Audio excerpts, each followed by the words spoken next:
Hello friends, I am Shahid Hussain. Today we will discuss about our new topic which name is professional behaviour. जी हाँ दोस्तों, आज हम बात करेंगे प्रोफेशनल बिहेवियर के मुतालिक कि प्रोफेशनल बिहेवियर क्या होता है, कितना ये ज़रूरी है लाइफ में। अगर कोई भी बंदा किसी भी शोबे में ताल्लुक़ रखता है तो इसकी ज़रूरत कितनी अहम हो सकती है। जी हाँ, चलें लेट्स स्टार्ट।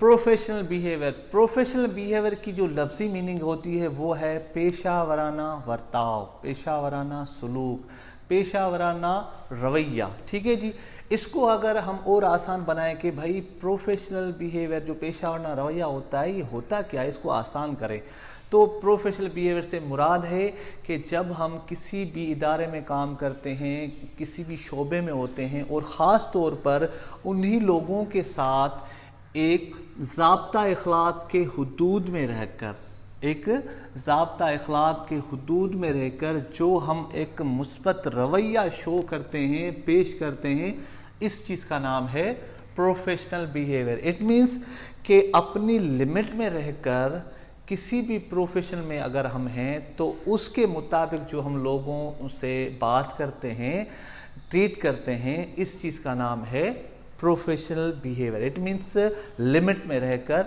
बात करना और वो बात जो पॉजिटिव वे में हो। ठीक है जी।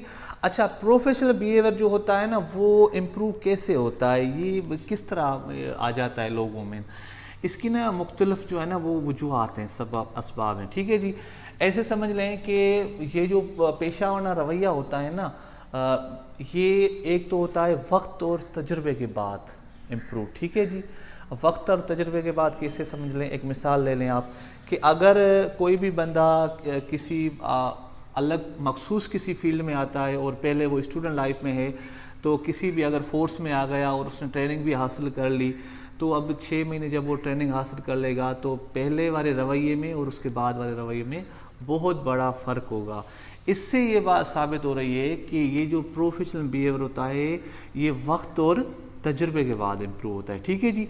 दूसरी बात यह है कि ये जो है ना कभी कभी हमें विरासत में भी मिलता है। ठीक है जी, विरासत में कैसे मिलता है कि मिसाल के तौर पर अगर कोई बंदा किसी भी प्रोफेशन में है और उसका कोई रिश्तेदार पहले से ही था और वो भी अब आ गया, तो अगर उस रिश्तेदार से वो अटैच में था तो पहले से ही उसको उसकी बहुत सारी बातें पता होगी। अब इत्तेफाक से कोई डॉक्टर था, किसी का वालिद डॉक्टर था और वो भी डॉक्टर हो गया MBBS की, तो उसको पता होगा मुझे जो मेरा वालिद साहब है वो मरीज़ों को कैसे ट्रीट करता है। इसी तरह किसी भी प्रोफेशनल में आप ले लें कि अगर वही उसका बच्चा सेम प्रोफेशनल में आता है तो काफ़ी चीज़ें उसमें अपने वालिद साहब की भाई की होंगी।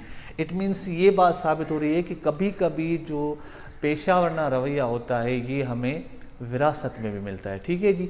तीसरी बात ये है कि ये जो है कुछ लोग ऐसे बासईन और बासलाहियत होते हैं, ज़हीन होते हैं कि थोड़े वक्त में ही वो चीज़ एडॉप्ट कर लेते हैं। मिसाल के तौर पर आम कोई बंदा था, वो किसी प्रोफेशन में आया और जस्ट जज किया, ऑब्ज़र्व किया और जल्दी वो चीज़ें अपने आप में एडॉप्ट कर लें। इट मीन्स कि कुछ लोग ऐसे भी होते हैं जो जल्दी जल्दी प्रोफेशनल बिहेवियर अपना लेते हैं। ठीक है जी, चलें आगे बढ़ते हैं। हम कहते हैं भाई हमें ना कुछ नहीं आता, ना हमें वक्त लगा है, ना हमारा तजुर्बा है और ना ही हम इतने बासलाहियत हैं। हम क्या करें कि अगर हम किसी भी प्रोफेशन में हैं तो कौन सी चीज़ें अपनाएं कि हम प्रोफेशनल बन जाएं, किसी भी शोबे में हों तो प्रॉपर एक प्रोफेशनल लगें। ठीक है जी।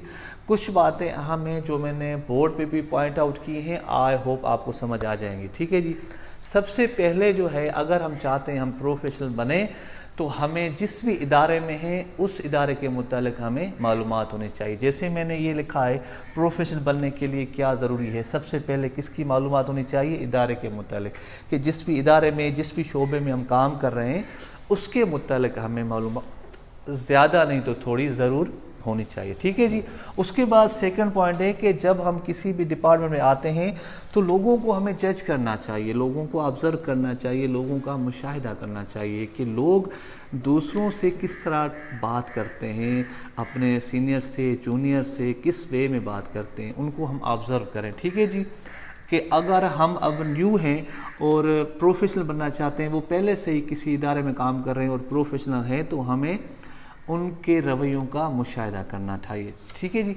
अब हमने जो मुशाहिदा किया तो कौन सी चीज़ें हमें अच्छी लगी, कौन सी चीज़ें बुरी लगी। अब हमें ये नहीं कहना कि भाई मुझे ना वो लकीर का फ़कीर बनना है, ये नहीं करना। जो अच्छी चीज़ें हमें अच्छी लगी हैं वो अडॉप्ट कर लें, अपना लें। जो बुरी चीज़ें हैं उससे किनारा कशी हो जाए, उससे गुरेज कर लें। ऐसा नहीं है कि जो मैं देख रहा हूँ वही मैं होऊंगा, भाई फलां बंदा प्रोफेशनल ऐसा है मुझे भी ऐसा बनना है, ऐसा बिल्कुल नहीं बनना। अक्ल दी अल्लाह ने, दिमाग दिया है, अच्छा काम है तो उसे अडॉप्ट करें, बुरा काम है तो उसे कभी भी अडॉप्ट ना कीजिए। ठीक है जी।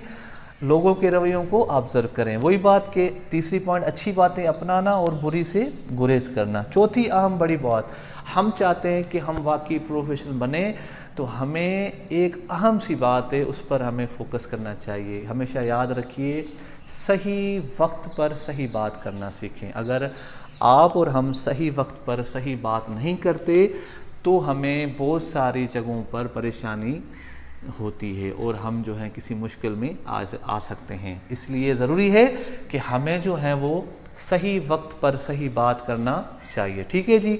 चौथी पॉइंट हमारी थी सही वक्त पर सही बात करना। उसके बाद है कि लोगों से जो बात करते हैं ना, वो उनकी लेवल के मुताबिक बात किया करें। अपने आप को देखें, आप क्या हो वो क्या है। ठीक है। अगर आपका कोई सीनियर है तो सीनियर वे में बात करें, अगर आपका कोई जूनियर है तो जूनियर वे में बात करें, अगर आपका कोई हम रैंक है जैसे आप हो वो भी ऐसा है तो उस वे में आप बात कीजिए। ऐसा नहीं है, ऐसा अमल हरगिज़ ना करें कि किसी को आप रेस्पेक्ट तो दे रहे हैं लेकिन साथ ही साथ अपनी रेस्पेक्ट डाउन कर रहे हो। ऐसा अमल हरगिज़ नहीं करना। उनकी लेवल के मुताबिक उनसे बात करें, मीडियम वे में बात करें, ना ज़्यादा ऊपर जाएं ना ज़्यादा नीचे जाएं, मुतवाज़न रवैये में बात करें और इंशाल्लाह उस बात की जो रिज़ल्ट होगी, नतीजा होगा, आपको अच्छा मिलेगा। ठीक है जी। उसके बाद है कि एतमाद से बात करें। ये भी बड़ी अहम बात है कि अगर हम में एतबार नहीं है ना, फिर हम कितने भी सच्चे हो ना तो दुनिया हमें झूठी ही तस्वर करेगी। अगर हमें एतमाद है ना तो कितने भी झूठे क्यों ना हो, लेकिन एतमाद ऐसा है कि सारे लोग समझ रहे हैं कि ये बंदा सच्चा है। तो एतमाद बड़ी चीज़ है, एतमाद को बिल्डअप करना चाहिए। एतमाद है तो बहुत सारी चीज़ें ऑटोमेटिकली सेट हो जाती हैं। एतमाद नहीं होता तो सच्चे होकर भी हम जो है ना वो झूठे कहलाते हैं, झूठे तस्वर होते हैं, क्योंकि लोग जो हैं आजकल हर बात को नोट करते हैं। तो एतमाद का होना बहुत बहुत बहुत ज़रूरी है अगर हम चाहते हैं हम प्रोफेशनल बने तो। ठीक है जी। उसके बाद है कि टू द पॉइंट बात किया करें। आपने देखा होगा काफ़ी जगहों पर कि जो प्रोफेशनल लोग होते हैं ना वो सिर्फ टू द पॉइंट बात करते हैं, खामखा ऐसे अंतों की बात नहीं करते, हर जगह नहीं बात करते, सिर्फ टू द पॉइंट। जहाँ उससे मौका मिला और उसकी ज़रूरत होगी बात करने की तब वो करेंगे। ऐसे नहीं करेंगे खामखा भाई बोलते गए, किसी को बात अच्छी लगी ना लगी ऐसे ही बोलते गए। तो ऐसा हरगिज़ नहीं होना जो हमें किसी भी जगह पर परेशानी हो जिसकी वजह से। ठीक है जी। हमें हमेशा टू द पॉइंट बात करना चाहिए। अगर हम प्रोफेशनल बनना चाहते हैं, हम किसी भी शोबे से ताल्लुक़ रखते हैं, तो हम जो है काम भी प्रोफेशनल वाले करें, तभी हमें जो है वो लोग कहेंगे कि वाकई ये जो बंदा है ये प्रोफेशनल अफसर है, ये प्रोफेशनल डॉक्टर है, ये प्रोफेशनल इंजीनियर है या प्रोफेशनल पुलिस अफसर है। ठीक है जी।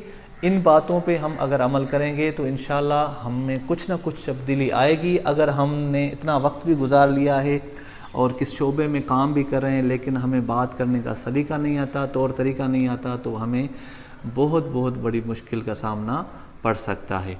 ठीक है जी। अगर हम इन सही बातों पर अमल करते हैं तो हमें कैसे पता चले कि ना हम जो है प्रोफेशनल बन रहे हैं। ठीक है जी। हमें भाई कुछ नहीं आता था, जैसे मैंने यहाँ लिखा था कि ये जो कैसे आता है, 3 पॉइंट आपको बताई थी, वक्त और तजुर्बे के बाद आता है, कभी हमें विरासत में मिलता है और कुछ लोग जल्दी इसे हासिल कर लेते हैं, इतने बासलाहियत ज़हीन होते हैं। हम में ये तीनों चीज़ें नहीं हैं, हमने ये चीज़ें अडॉप्ट कर ली, अपना लिए। हमें कैसे पता चले कि हमारा जो रवैया है, हमारा जो बिहेव है वो अब प्रोफेशनल बन चुका है। याद रखिए, सबसे पहले जो है ना आप अपने ज़मीर से पूछें, आपका ज़मीर क्या गवाही दे रहा है। ठीक है जी।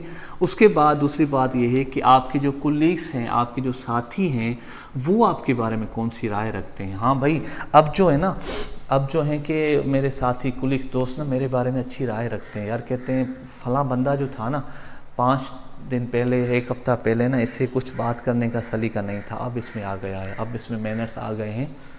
और आपके सीनियर, जो आपसे सीनियर है, वो आपके रवैये की तारीफ़ करें। 3 बातें हम समझ लें, अगर आपका ज़मीर गवाही दे रहा है, अगर आपके साथी कुलीग्स आपके बारे में अच्छी राय रखते हैं, और अगर आपके सीनियर अफसरान आपके बारे में अच्छी राय रखते हैं, तो आप समझें कि आपका जो रवैया है, आपका जो बर्ताव है, वो अच्छा हो रहा है। ठीक है जी। ये था आज का छोटा सा टॉपिक, उम्मीद है आपको समझ आ गया होगा। जाते जाते आज की अच्छी बात आपसे शेयर करूँगा। आज की अच्छी बात ये है कि आपकी जो ज़िंदगी है ना, याद रखिए आप ही बदल सकते हो, कोई और नहीं। अपना बहुत सारा ख्याल कीजिएगा और मुझे दुआओं में याद रखिएगा। मिलेंगे नेक्स्ट वीडियो में। अल्लाह हाफ़िज़।